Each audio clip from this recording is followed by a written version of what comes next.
There are certain vehicles with inherent design flaws or major reliability problems that you should know about. Certain models that are notorious for failure, and that's what we're talking about in today's episode of Buy or Bust. We are out here again at Dealers Auto Auction of the Rockies. This is an amazing place with hundreds of cars surrounding us, and in this video we're going to show you 3 models with 3 very different inherent design flaws. Then Brendan and I are going to predict what they sell for, and we're going to find out who was right. So Brendan, what's the first car we're looking at today? So what we have here is a 2011 Jeep Liberty. Now this one has the Renegade package, which I think was kind of like an off-roady package. They only came in 4x4. These had the 3.7 liter V6 with 210 horsepower, and then I think some stickers and a few other odds and ends. Absolutely. Now this is the second generation of Liberty called the KK, and I actually like these Liberties a lot. And it's not the Liberty itself that is specifically flawed, it's one important option that makes this thing notoriously problematic. Now let's talk about this Jeep. Do you remember what vehicle that this shared its platform with? The Dodge Nitro, right? Very good. Yeah, so this came out in 2008, and like Brendan just said, it shared its platform with the Dodge Nitro. That was supposed to be kind of the more on-road, hot roddy version. Of course, the Liberty, the more off-road model. And then as Brendan said, this is the Renegade spec, which gave you these unique blackened out 16-inch wheels, which I think look fantastic. And this one is in really nice condition. What's the mileage? This one's only got 59,000 miles. I mean, it's almost at 60,000 miles, but pretty low for a 2011. I mean, you're talking a car that's creeping up on what now? 10 years, over 10 years old. You're absolutely right, but check out this inside. Now, people give Liberties a lot of heck, but there's a lot to love about this. So this one has the steering wheel off of the refreshed JK Wrangler. It's a good looking steering wheel, silver axis. We got steering wheel buttons behind the steering wheel. You've got the gauges off of a Wrangler as well, with the speedometer and the rev counter there. And overall, like, sure, it's plasticky, but it's a pretty rugged looking interior. It is, yeah. And you know, I've always thought that these Liberties were pretty uncomfortable, but now sitting in these kind of leather seats, I don't know if they give you a little extra padding or what, but it's not too bad. It's not so bad at all. Yeah. So 4-speed automatic transmission. You could also get these with a 6-speed manual, and this is really neat. This is the 4-wheel drive selection, so 2 high, 4-wheel drive auto, and 4-wheel drive low. So this is a proper 4-wheel drive vehicle. This would have been an expensive Jeep back in the day with the leather seats, the heated seats, automatic climate control. It really is in nice shape for its age. I like the contrasting white stitching. And then let's check out the rear, because some other interesting things in the back. These were large vehicles, body on frame, so pretty rugged, and then lots of rear seat legroom. You can see we got our camera stuff back there, a couple of cup holders, power windows throughout, and then you want to show them the trunk, Brendan? Sure.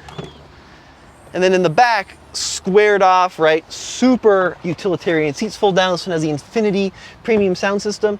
And then Ian, if you want to kind of poke your head underneath this vehicle, these actually had a solid rear axle, and you can see that underneath there. So very rugged suspension, coil springs of course, but I love these Jeeps. They are highly underrated, and they are really pretty cool. But there is one feature that puts this Jeep on our list, a fatal flaw which you need to know about, and that is up here. Now if you kind of pan the camera up top, you'll notice this has a giant rectangle of fabric, and this is what they called the Sky Slider Roof. What a terrible name. You don't like the name, huh? No. Sky Slider Roof? Now the idea with the Sky Slider Roof is you could have a reinforced kind of safety cage around an open top experience. So if you didn't want a Wrangler, right, with some of those compromises, you could still get a steel roof, but have that middle portion slide open. Sure. I mean, I love the idea, but just the name itself. I mean, Dodge these days and Jeep in general are so good at naming things. Back then, I think they kind of dropped the ball on this one. Well, it's not the name that made the Sky Slider Roof so problematic. It was the operation. So in the world of soft top convertibles and slidey roofs and that kind of thing, there's one giant elephant in the room. It's a company called Webasto, and they do the convertible top engineering for like 99% of convertibles on the market. They have all the patents. They have what you need when you want to build a convertible. So the story, as I understand it, is Jeep went to them and said, hey, can you do a roof? Webasto said, yes, it's going to cost this much. And Jeep said, no, we're not going to do that. We're going to do it on our own. But they didn't have the patents. Well, Webasto had all the patents to all the fancy mechanisms, so Jeep had to work around this, and the mechanism that operates these Sky Slider roofs are flawed, and inherently flawed. And what that means nowadays is that now that this is an 11-year-old car, Jeep no longer supports them, as I understand it, from the part availability standpoint. Oh boy. So when these fail, and they all fail, unfixable. They also leak, which is not great. Holy cow. So should we see if this one works? Yeah, let's give it a try. Let's give it a go.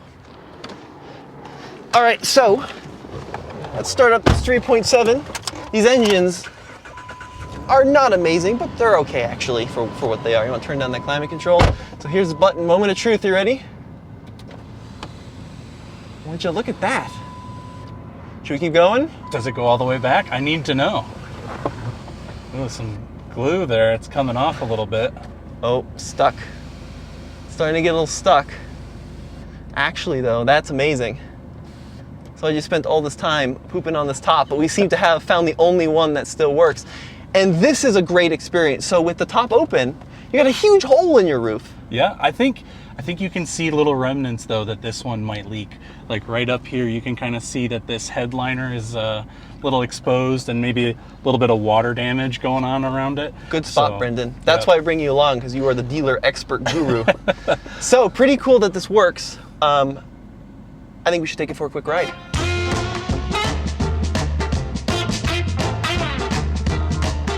So Brendan, how does Dealers Auto Auction on the Rockies work? Yeah, so this is only open to people that have a dealer's license, or rather businesses that have a dealer's license. But once you have a dealer's license or a wholesale license, you can come in here and check out any of these vehicles. They leave them unlocked with the keys in them, so you can test drive anything as long as it's during business hours. And for those thinking that something might get stolen, they do have security at every exit.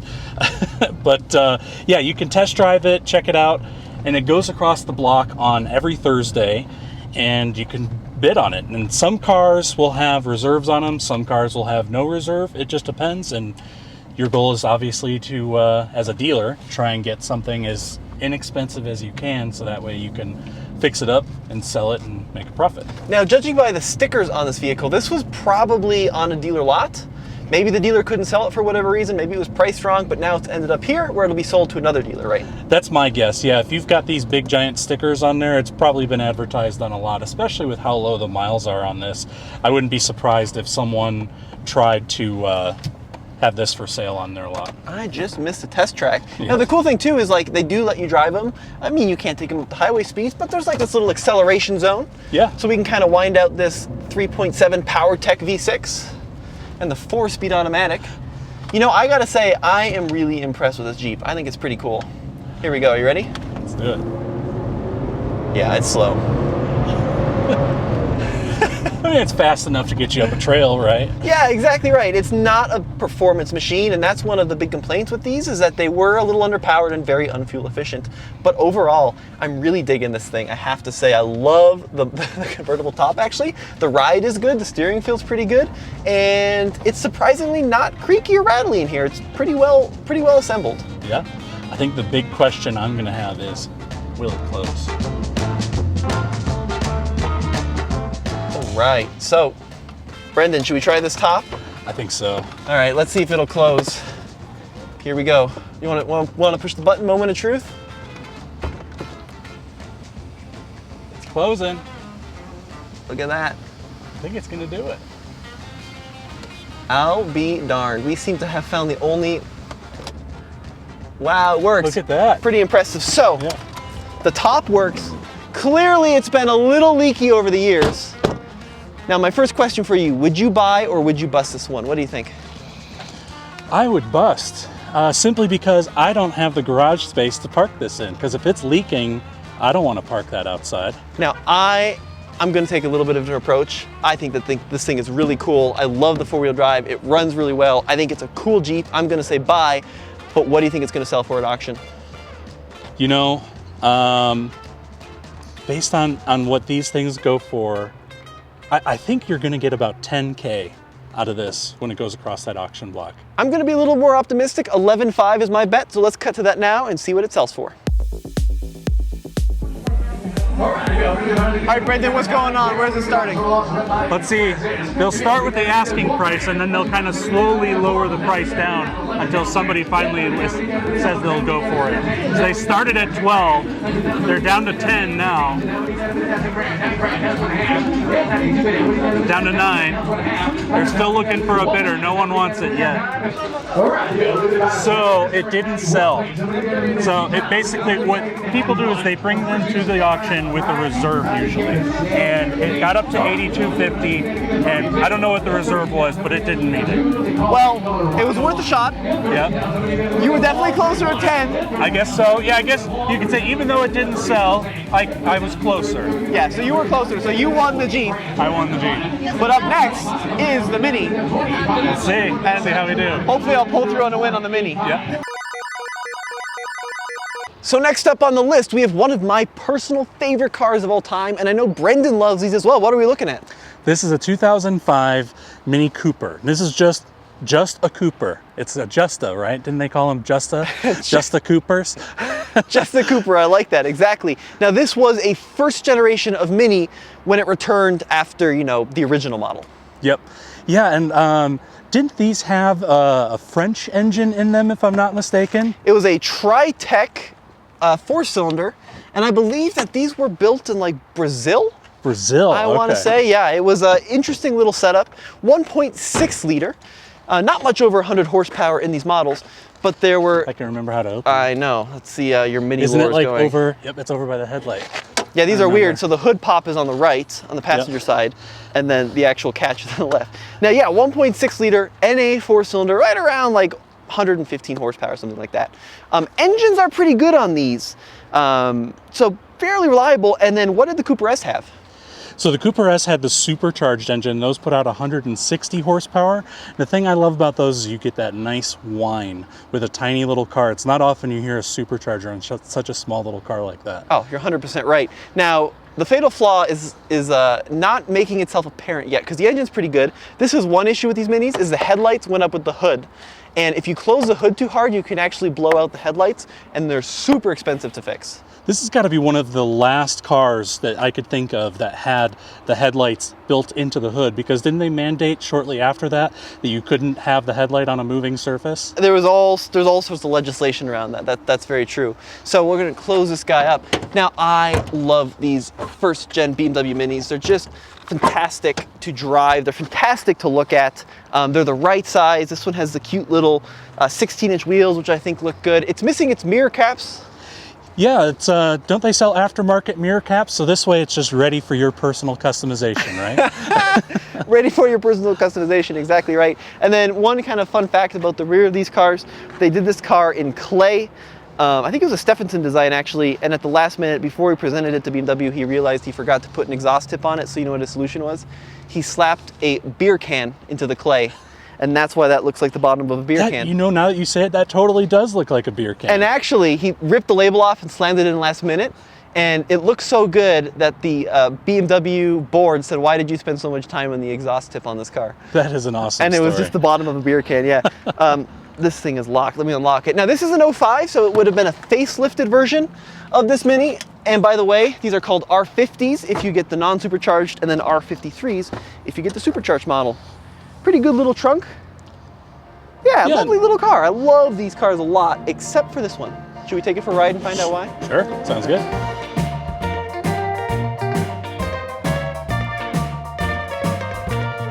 So Brendan, we're in the little Mini, and there's a couple of cool things on the inside.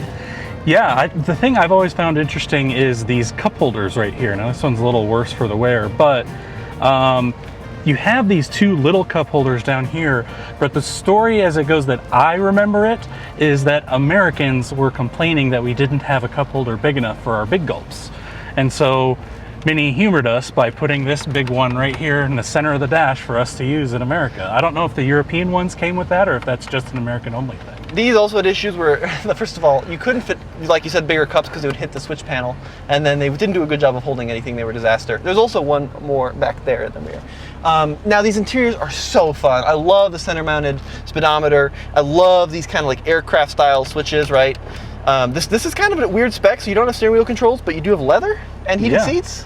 It's like it's base model, but with the cold weather package. It's like that's the only box they checked. Check this out, right? Like you got the little fold down separate visor. These cars are some of my favorite in the world. And actually 156,000 miles, this thing drives beautifully. The steering is tight, the brakes feel good, the suspension feels good even.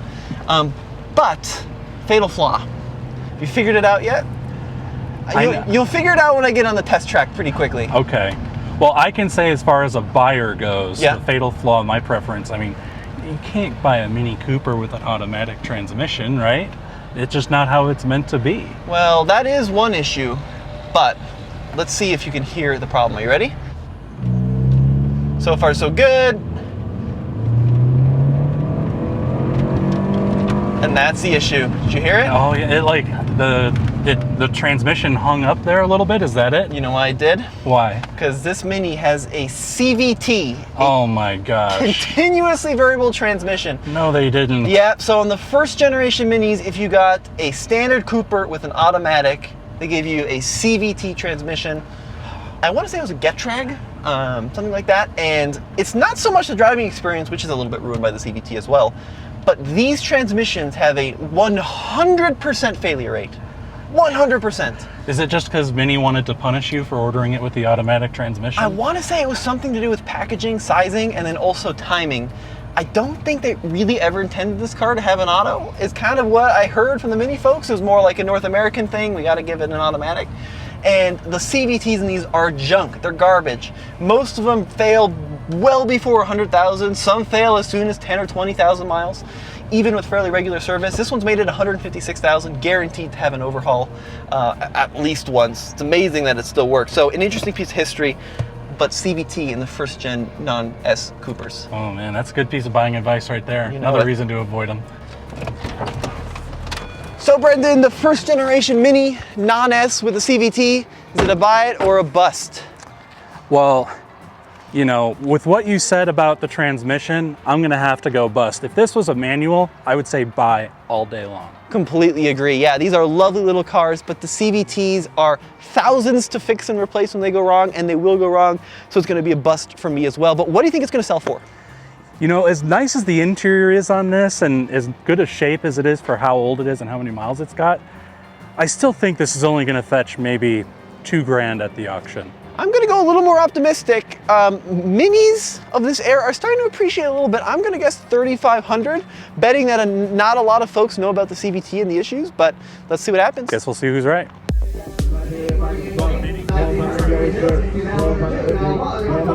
For the Mini's at 2,100. 2,200 for the Mini.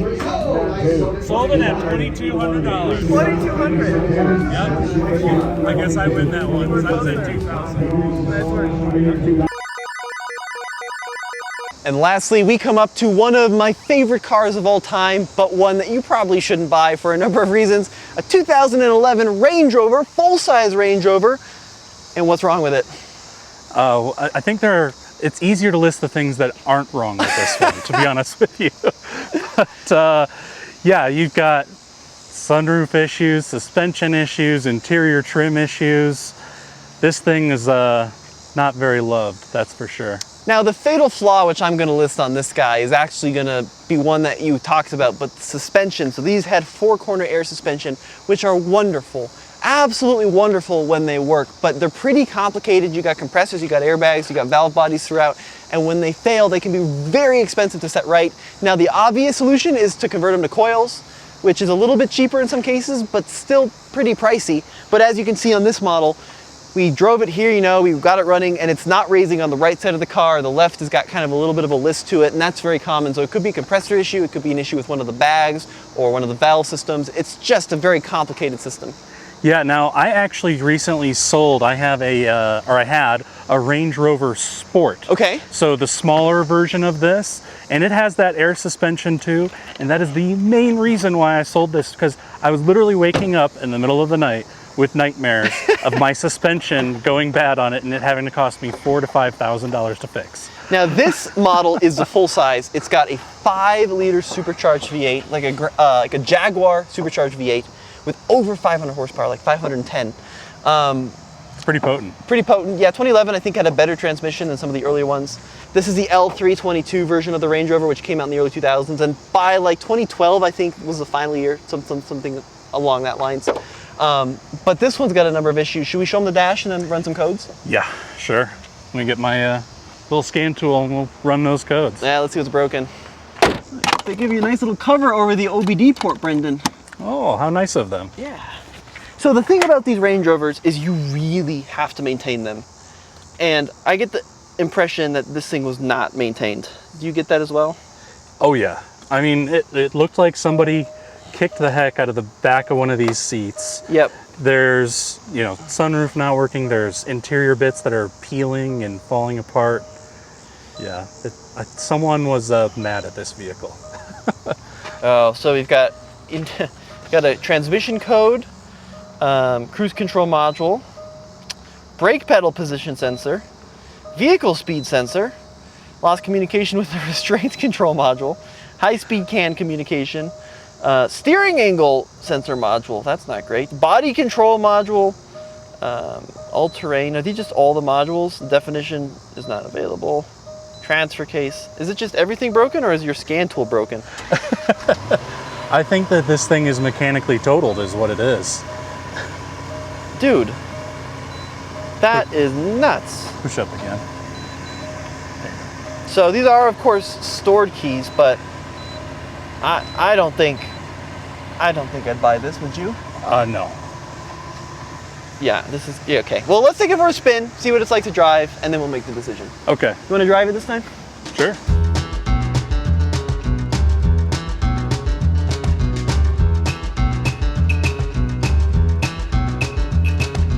Brendan, I see you have the sunroof open. Should we give that a close? Sure. Let's try. Yeah. Oh. It's like that little thing there is getting in its way. Well, It doesn't want to close. Wouldn't put your finger in there. That's bold. Let's try it again. And yeah, okay. So sunroof doesn't work. AC doesn't really work. The ventilated seats work. The ventilated seats do work. Backup camera works. Now these did have this really nice four-wheel drive screens, and of course we have terrain response here too, so you can change the different terrain modes by spinning that knob, which is so cool. And the ride is typically supposed to be very good. This one I think has got some vast number of suspension issues.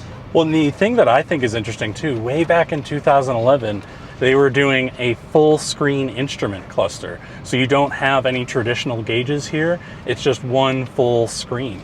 And I didn't know that that existed all the way back then. I want to say this was an early example of that. I'm not sure that there was a whole lot of other examples before this to do that. And these were really special vehicles, and when they're running right, you got over 500 horsepower going to all four wheels via a transfer case. I don't know if this one has a locking rear diff, but you could get them with the rear diff lock. Really sophisticated tech. All right, should we try it down the little acceleration alley? Make sure we have brakes. I don't go plowing through the... Here, I'm gonna stop real quick. Yep. Yep. Feels good. Sorry, cameraman. All right, give it a squirt. Okay. Ooh, baby. Dude, yeah, that's fast. Wow. Did I get your butt clench in there a little bit? I got a nice little clench going, so it really gets up and goes. Very actually impressive. Even though this thing is pretty worn out. Oh, hill descent control's now broken as well. Oh boy, I broke it further. Even though this thing is pretty shot, stability control's also broken now. Emergency brake is also broken. Oh my gosh. Wow, you just broke everything in one acceleration run. Even though this thing is completely worn out, I still think it's awesome. So let's go make our predictions. Sounds good. Okay. So Brendan, the 2011 Range Rover supercharged 5-liter V8 over 500 horse. Is this gonna be a buy it or a bust? You know, after feeling that acceleration down the track, you would, saying all the things we said, you'd think I'd say bust, right? Right. But driving it down that track, I would buy this and just take the engine and put it in something else and throw the rest away. So you're giving it a buy it? I'm giving it a buy it if you can get it cheap enough. So I'm gonna give it an absolute bust. As much as I love these full-size Range Rovers, get an LR3 Land Rover, get a Range Rover Sport, believe it or not, are much better. These things scare the crap out of me. So I'm gonna give it a bust, but the question is, what do you think this thing's gonna sell for? Oh gosh. with all its problems and all of its condition issues? You know, I don't know these that well. I know the sports values, and so I'm gonna kind of base it off of that. I'm gonna guess these are more valuable than the sports. This is also a little newer than my sport and lower miles. Even with all the issues, I think at this auction, this might fetch 12 grand. 12 grand. Yeah. No, I'm completely not on board. I'm saying 7K is what, if anybody were to start this thing up, they should be petrified of it. So I'm gonna go with 7,000. Let's see what happens.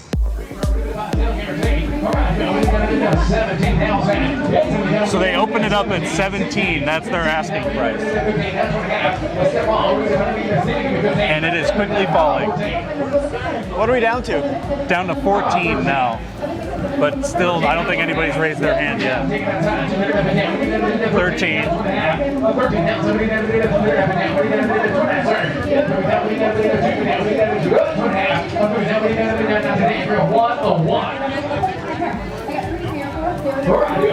So it also no sale. They dropped it all the way down to 13,000 and got no bidders on that. Literally no one wants it. So who was closer? Me at 7 or you at 11 and a half or 12? I mean, I guess I was closer if you think about it that way, because clearly their reserve was probably like way over even what I thought it would go. So the first one got a bid. The Jeep got a bid at 8. Yeah, it got a bid at 8, and then it got another bid at 8,250. Okay. But this Range Rover, they dropped it all the way down to 13,000. And no one bid. Crickets. Oh, dude! You crushed me on this one. What can I say? I mean, I do this as a profession, and so I have a little bit more experience than you, but you still did pretty good considering. Well, nice work, buddy. You killed it. Guys, let us know what you think in the comment section below. Now you know 3 vehicles with 3 pretty fatal flaws, and we'll see you in the next video. Take care.